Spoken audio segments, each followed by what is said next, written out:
laging kasama si Nami, Corgi, at saka Megan. Megan! Yan si Megan. May halong Maltese at Corgi. So, 1 year old. Napakaliit na.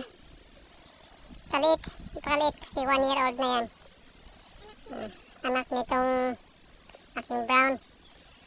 So, ito magiging kasama ko ngayon sa maghapon. Diba?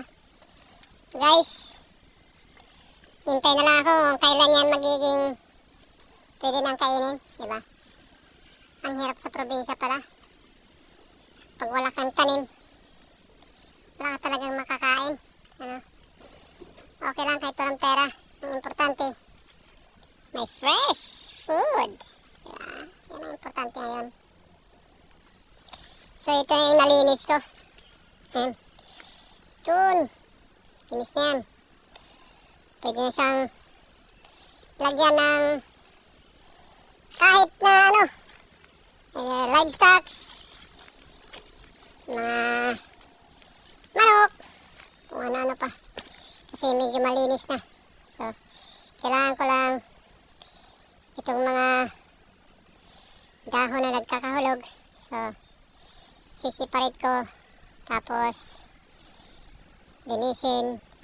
Tanggalan itong mga ganito.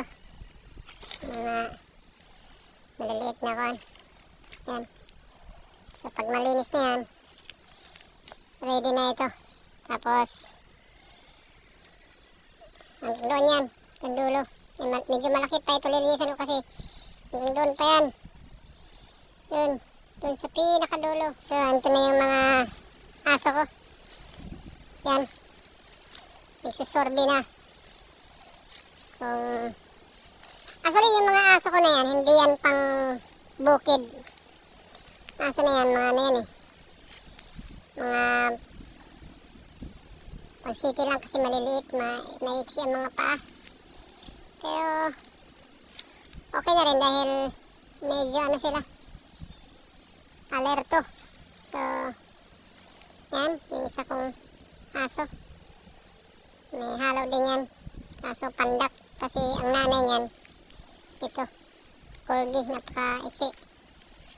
Kaya ito, yung tatay maliit din kasi Maltese.